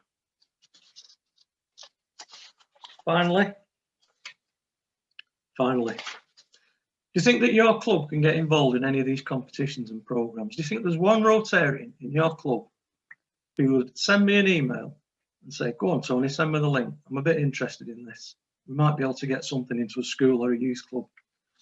And we'll go from there. I strongly believe that our young people are worthy of the investment and they will give us great returns in the future. I just need you to help me open the doors to get in there and give them what we've got, because it's not costing us anything and it could be of great value to them. So there's the only email that you will need. It will be available because all this presentation's available after the meeting, and fire it off to me. So thank you for listening.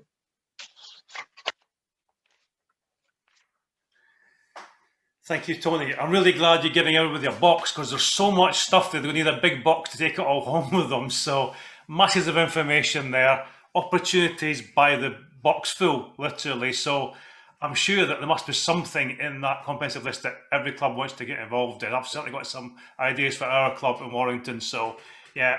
And also your passion for youth just came through all of that. So like you've got us all fired up now. You've certainly got me fired up to go off and do stuff. So thank you very much for that. That was really, really great, interesting. And I'm sure we won't have remembered all of it, which is why we need to go back and look at it on the district website later.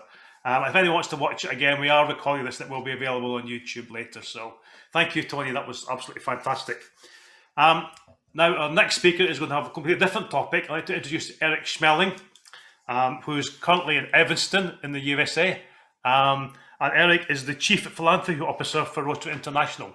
And it's going to talk about Rotary Foundation that Nicki mentioned earlier, about being our foundation. So, Eric, the screen is yours. I'll hand over to you. Welcome.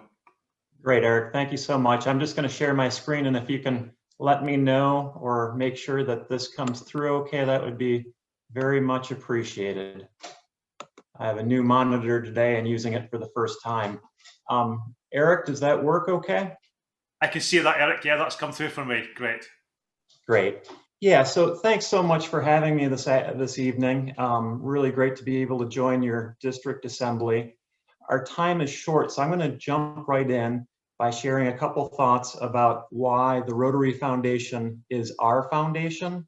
Then I'll provide an update on the impact that the Rotary Foundation is having and also stay around for questions.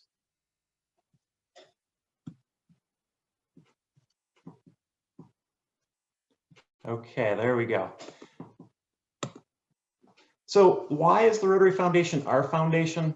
I've come up with a few ideas that I'm hoping to share with you, and maybe one of these will resonate with you. First, many clubs and districts, including my own club, has its own foundation, which is great. Plus, many members support other charities. And I think that that spirit of charity and the culture of philanthropy is to be celebrated and encouraged. But the Rotary Foundation is the only overreaching charitable arm of Rotary in which every Rotarian can participate.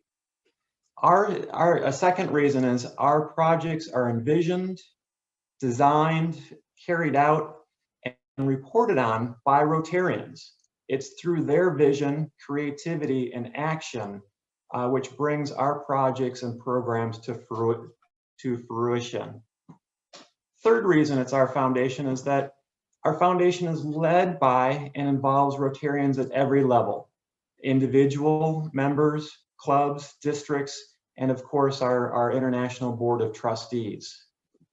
Fourth, Rotarians and our clubs would be hard pressed to do as much good in the world without this glue that kind of binds us together. It fosters relationships, it builds a very dense network across borders, and in this glue is also the financial resources that can be provided to actually fund the projects. Fifth reason is that the Rotary Foundation increases our brand awareness. For example, our name reputation as a leading charitable organization wouldn't be what it is today without our collective efforts to eradicate polio. That's just one example. And then I hope that the foundation, the Rotary Foundation, is a source of pride for all Rotarians. We've had several outside evaluators of charities look at the effectiveness and an impact that the foundation has, and we get very, very high ratings. We're really among the best of the best in the charitable world. And then finally, and this is a really important point, the foundation's positive impact isn't limited to our beneficiaries. It really changes and improves the lives of Rotarians who are involved and become passionate about our programs. I'm fortunate to witness this every day as part of my job. It's a great job to have. And I also see it in the work of my club members who are involved with district grants and global grants and polio and the rest. Our foundation is one of the unique ways Rotarians can get involved, be more engaged to make a difference both locally and globally, and they could in ways that they couldn't hope to do with other organizations. So I just want to acknowledge and thank those of you who are already involved in the Rotary Foundation programs, and encourage those that aren't. Maybe you'll learn a little something today that you'll take back and think about and use with your clubs. So the Rotary and the Rotary Foundation has a long history. Over the last 100 years, the foundation has spent over US $4.5 billion on life-changing projects. But the question is, what have we done more recently? And so let's just take a look at last year, the 2019-20 year. And obviously this last year and then this year continues to be a time like no other with COVID. But Rotarians continue to find ways to adapt and meet the challenges of their communities and provide service through the Rotary Foundation programs. Last year was a record-setting year for us. For the first time ever, the foundation made grants exceeding $300 million US. Within this figure is a huge amount of positive impact at the global and local level. So here's a breakdown of the programs in this chart. You'll see that by size, we granted the most to polio eradication, $152 million, that's in the red, followed by global grants in the green, $96 million. And this is all US dollars, I'm sorry for that, but that's kind of the currency that is used. And then district grants are in purple at 34 million. You'll also see that program awards of $307.1 million accounted for 85% of what the foundation spent last year. Once you add on program operations, the amount that we spent on programs, supporting programs, increased to 91%. The foundation last year spent a total of $362 million, which is an impressive amount, but more impressive than the money is the number of lives that were benefited. It's not about the money, it's the good that can be done with that money. So here you can see a quick overview of the number of global grants done and the total funding in each area for global grants last year. You can see, for example, in disease prevention and treatment, there were 729 global grants funded for a total of close to $60 million. I won't go through each of these, I'm moving quickly, but just to give you a sense of the size, scope, and scale of what the global grant program is doing. And last year, despite the pandemic, we had a really stellar year for fundraising as well.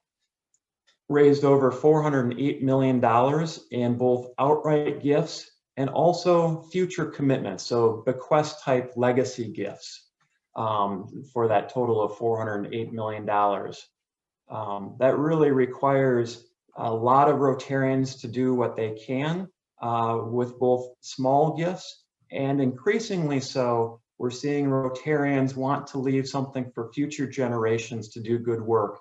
So the foundation is seeing an uptick in the number of estate gifts that we're receiving, which is a great way to perpetuate the traditions, culture, and belief system of Rotarians. Okay, and of course, no Rotary Foundation update would be complete without at least a couple words about our #1 priority, polio eradication. And so glad to have already heard a couple mentions of polio earlier. And as many of you probably already know, Africa has now been certified polio-free of the wild polio virus. So we're down to just 2 countries, Afghanistan and Pakistan. And so far in 2021, we've only seen 2 cases of the wild polio virus. So that's really, really encouraging news. Still a lot of work to do in that regard. And until we see the last case of polio, it's vital that we continue immunizing every child against this horrible disease. And this is one area that the foundation could really use your support. And I think there's great opportunities here for individual clubs to join in. A lot of clubs are taking advantage of World Polio Day, which is around October 24th each year. Last year, and this is during the pandemic, last year, over 6,000 different events were registered through Rotary's website for World Polio Day events. And it's a great opportunity to raise awareness about this disease and the role that Rotary has and continues to play in polio eradication. I'm also obviously very interested in the fundraising numbers and was just thrilled to see that we raised over $900,000 US in that week around World Polio Day.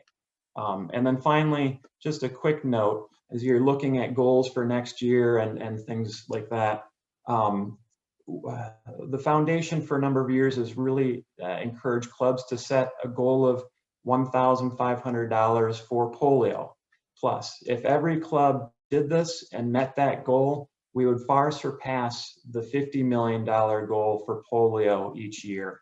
And what's important about the $50 million goal is that's what the dollar amount that the Bill and Melinda Gates Foundation is willing to match 2 to 1. So if Rotary puts in 50 million, the Gates Foundation will put in $100 million, resulting in $150 million for polio. So our work here is not done yet. And I continue just to be inspired by the number of members that are fully committed to fulfilling Rotary's promise to the children of the world to create a world free of polio. Okay, and then I move quickly, and I'm trying to save time for answer or some questions and comments later, but just wanted to take a quick second to give you an update on kind of where your district is so far this Rotary year. Through the end of April, the district has contributed nearly $51,000 to the annual fund and close to $31,000 for Polio Plus. A lot of contributions come in during the last month or two of the Rotary year. So thank you ahead of time for going back to your clubs and really encouraging members to consider, for helping the clubs consider making a contribution, and individual members to consider making a contribution too, so that the good work of Rotarians through our Rotary Foundation can continue. So with that, I will pause, Eric, and just see if I've helped out with the time a little bit. And like I said, I'd be glad to stay around for Q&A. I always enjoy the interactive element of these occasions as well.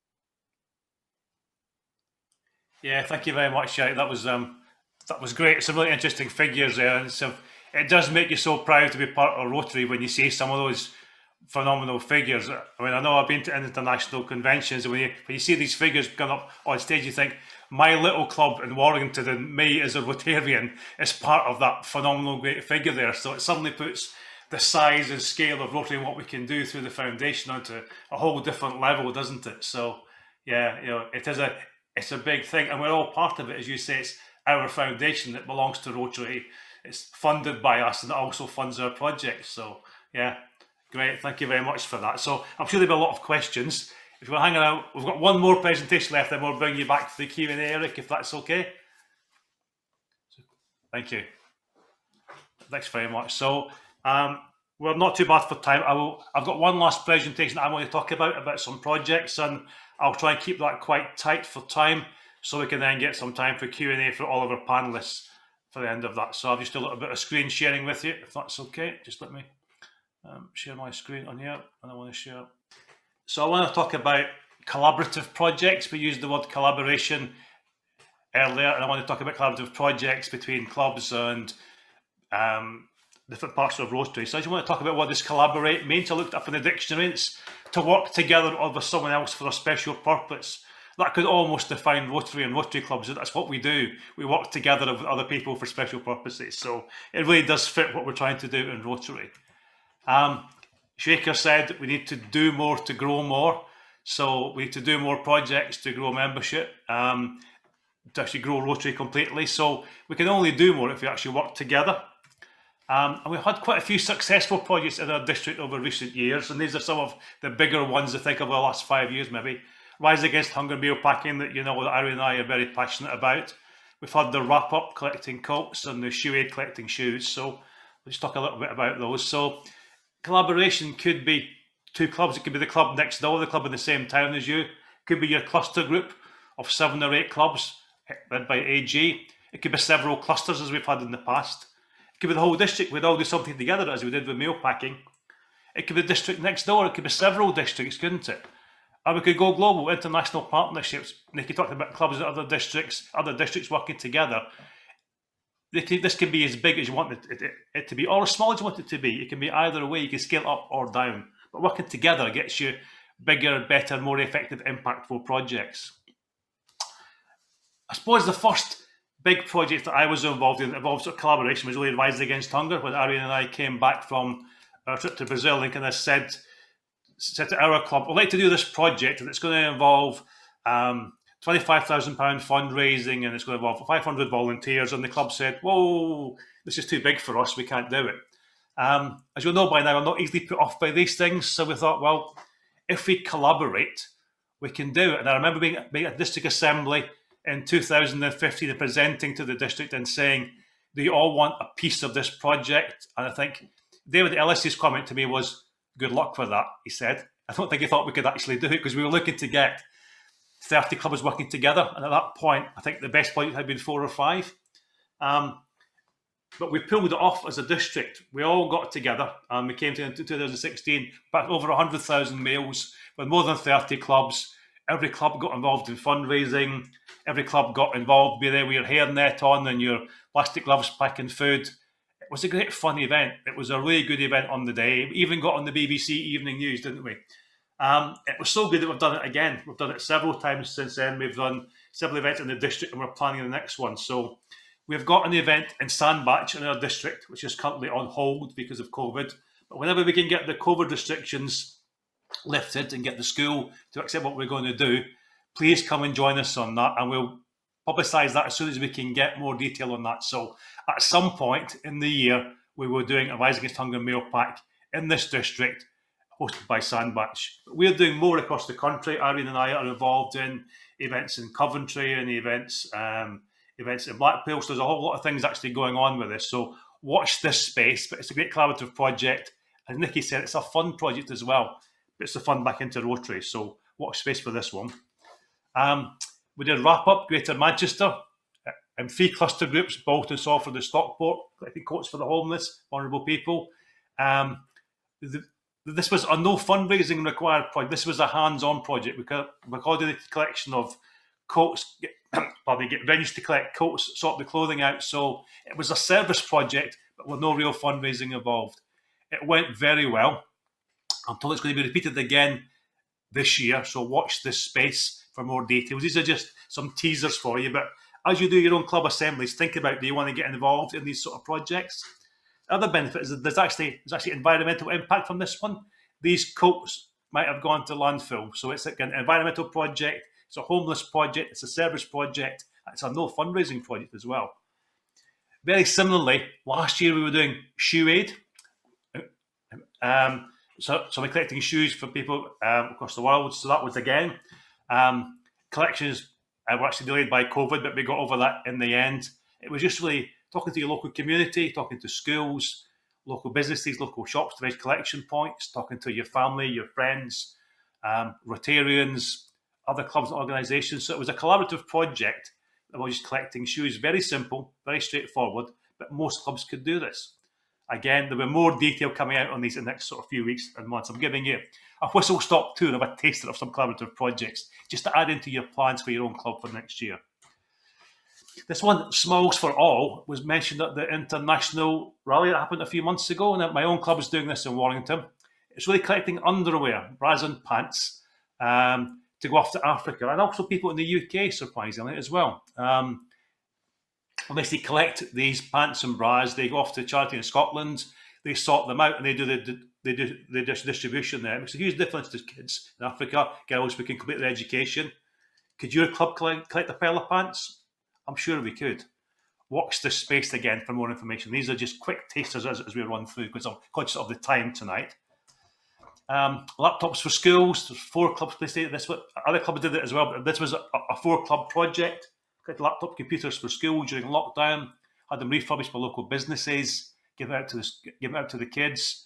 A great project. Again, it's environmental benefit to it. The kids benefited to it. The public image, and this was really good. There was a campaign. They've got videos. They've got a website. Listen to what Irene was talking about last night.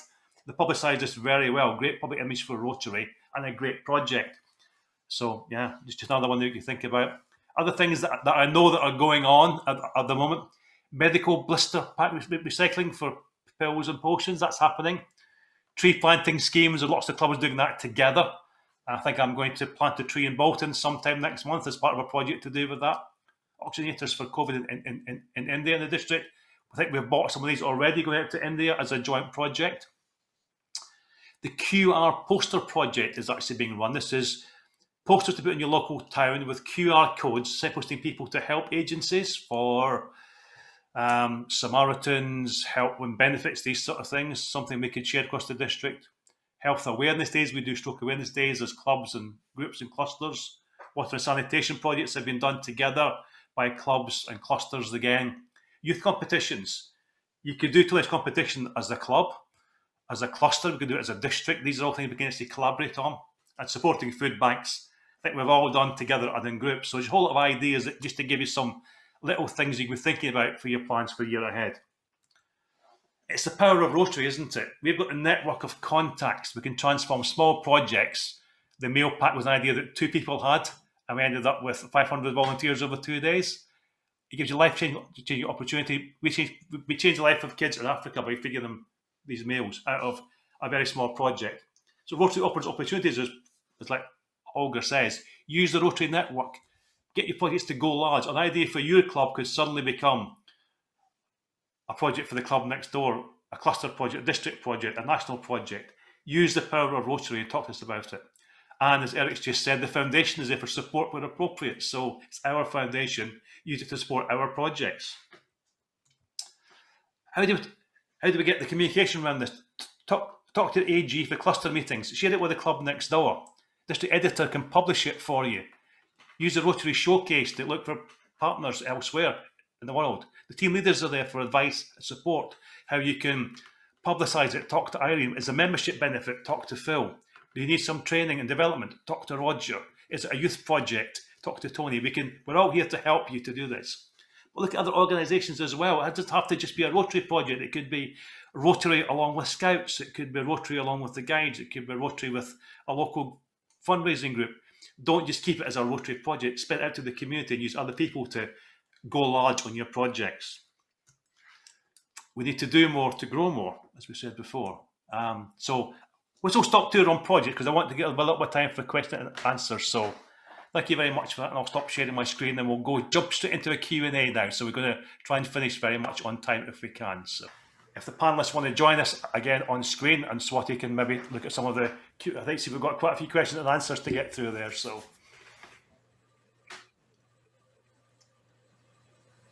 they're all coming back in the room now, so we'll take some of the Q&As. So I've seen a few there's quite a few interesting ones coming up, I think. So over to you, Swati, as our question master for the evening. Yes, feels like David Frost. Anyway, there are a lot of comments really, and with the Tonys, there are a couple of people who can resonate what you're saying. And like Christopher Hill is saying, Tony, as a deputy head teacher in one of the most deprived schools in the country, I can honestly say that our involvement in Pettipool, Ryla, and like through Turton Club are absolutely life-changing for those youngsters and brings them so much confidence and resilience for life. So resonates really what you're saying. Then Les Clancy is saying, young environmentalist, why not run the competition and the Rotary clubs adopt the winning project as its own local project? There's nothing wrong with taking an idea from a young person and stealing it. No, but if they've got the idea and they've got it, they can always get the credit for it. And perhaps by applying some Rotary effort behind it directly, we could magnify it. It can only be for the better, can't it? Make your project go large with Rotary. What I just said a minute ago. Go large with your Rotary project. Yeah. Yes, Robert is again saying, Eric Russell, thanks for all these projects. This is what we need to inspire us. So you have done your job, Eric. Good. Okay, there is a question I don't think we will have time to answer, but blister packs, where and how to recycle? We'll publish information on that along with the details of this just to save time. So I don't have that to hand to give you on the call, but I will publish it on the district website. Watch this space. I mean, just to add, Eric, the information is already ready. It just needs to go on to the clubs. So, thank you. I'm just looking through. Ian Allen is saying, on a national or district level, in the Rotary Purple Crocus Com project to be available this year, and if is it what cost? In 2021, we received publicity for places we had planted crocus combs, both with members and with volunteers. So second part is saying thank you for that. So the cost, well, do we know what the cost is going to be? Shall I answer that, Swati, as your foundation rep? We'll know more in July or August, but apparently the cost is going to be higher than last year. I don't know why, whether it's because there's a lack of combs or whatever, I don't know. But the information is going to be coming out in the next month or so. Okay, thank you. Trevor Hoyle, as a long-standing judge for Young Chef, we, Roger and I, always have trouble as to what the prize is. Could Tony please let us know what the prize is this year? No. Sure. Because we haven't received any of the details yet. But what I will tell you, at Ulster, when we discuss these, they reckon that the prizes should always be mentoring and experience more than we could make a monetary donation. We could apply to district for some money to give them, but money's money. It's the experience and it's the certificate of recognition of their efforts that's useful to them. But by far and away, in the discussions that we gave, not just for Young Chefs but for all the competitions, it wasn't a monetary award or a prize that they were running towards. It was the mentorship, perhaps getting the winners getting a day in the kitchens of the professional chefs to carry them forward more and more. Only if I can just make an observation about Youth Speaks. A few years ago, there was a guy who was at the Poynton Youth Speaks, and he's now an MP. So that was a good start to his career. Yeah, yeah. A £20 book token would have been neither here nor there. It's the experience of the that's the value of the competition. A lot of questions and comments about Youth Speaks and different competitions. So you're very sort of popular this evening, Tony. Sam Addison is saying, is there a timing for entries to youth competitions? Example, must be entered by mid-October. Yes, there is. And those timings will come out with the competition details in due course. There are there's not a start date. You can start whenever you want, but there are definite dates when things need to be finished so that they can be moved on.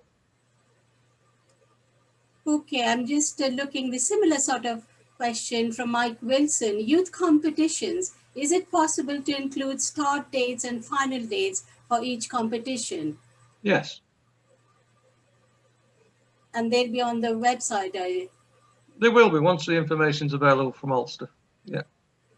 Right. I mean, Christopher Hill from Turton Rotary, obviously he sees that there is a captive audience. So he's taking the opportunity and saying, any clubs wanting to get involved with laptop for schools, please get in touch. It's all about networking. That's what we're Yes. here for. That's what we're here for. Great. Yeah. I mean, there's another comment from Bernard Murphy. I'm hoping to link up with a number of schools in our areas who supported the Christmas appeal. I can see an opening for the youth competitions and would welcome some information if you can send us your gift box, Tony. I've contacted Bernard. Okay. So I think Phil wants to ask Eric a question, but because he's a panelist, he can't come through that. So, yes, Phil. Hi, Eric. I was wondering if I could ask you. Oops, hang on. I was wondering if I could ask you a quick question. And is there any information that we can get about the power of how foundation works? I.e., what £10 or $10 or $100 or $1,000 buys with the power of foundation? Obviously, we get the benefit of foundation by putting money in, but is there any illustrative documents that show the power of foundation and that we could show to clubs how foundation works? Yeah, great, Philip. There are a couple things that come to mind. We do a couple of ads in the Rotarian magazine. I'm not sure that it comes through the magazine that you all receive, but perhaps I can email you a couple of examples of what we've done. And it has things, especially with polio, we have some great examples, but also for like annual fund gift, what it can mean to help support with, say, equipment for a global grant or something like that. So, you know, it's not an exact one-for-one, but I think it's very much in line with what you're looking for. Thank you, Eric. Cheers. Yeah, we'll connect. And also, Phil, it's part of my talk to clubs on foundation as well. So if your club would like to invite me, either virtually or for real, when we can, I'd be delighted to come and talk to you all. Thank you. Thank you. Even better. Oh, there's something from Keith Paver. 2 million have been set aside for Rotary, 1 million of each of two types, Ruby Giant and Bars Purple. The details of the district crocus coordinator, name, address, email, and mobile number should be sent to region 209 End Polio Now. Coordinator as soon as possible. They will act as a central point for orders and delivery. This giving information. Can't see any other questions other than the comments. there's one question, Swati, about when will the recording of this session be available? So can I pass that back to Phil, who's actually doing all the hard work behind the scenes on that? So. Yeah, I would hope that we could get something out for the end of the weekend. So for safety, let's say next Monday. There's a bit of work there and we want it right, but it'll be on the YouTube channel and I will give Eric the links for distribution. I think we'll also put the link on the district website. So there'll be a link on the district website when it's ready for you to click through to YouTube. But there's a bit of work, so give Phil the weekend to do that. Once he's finished his day job in his own time, he can do a bit of this for us, and we'll have it by the beginning of next week. That'll be both for last night's and tonight's session. So if you enjoyed it so much, you can watch it all over again. Or for your friends that didn't make it, please pass it on to them. So yeah, thank you. Thanks, Phil. And thanks for your work in doing that as well. all the questions, Swati? That's good. So lovely. So thank you very much, everyone. We're about 3 minutes over time, which is not bad going considering that we were just about bob on last night. So I've only stolen 3 minutes of your valuable time. There's still 107 people on the call, or 106 now. You're all dropping off here. So I just want to thank everyone that's been involved. Thank all the panelists from tonight and from last night for the time you put into your presentations and for being here. We've got lots of information, lots of challenges for everyone and lots of food for thought. So thank you everyone for what you've been doing. Thank you to everyone on the call for giving up your time this evening when the pubs are open for the first time in ages and you spent your time listening to us. So thank you for that huge sacrifice for everyone that you made for Rotary. Please take this stuff back to your clubs. Take these ideas and thoughts back to your clubs. Share it with the people that weren't here and hopefully build it into your own club assemblies to get your plans for the year ahead. So have a good year. We're all here to support you. If you need more information, please shout. You know where we all are now. You know where we are. Get in touch with us. We're here to support you to deliver all of these goals. And it's been great having everyone on the call tonight. Our international guest, Eric's, having you all over there from the US. So thank you very much, everyone, for that. So have a good Rotary year, and I hopefully see you all face to face and sooner rather than later.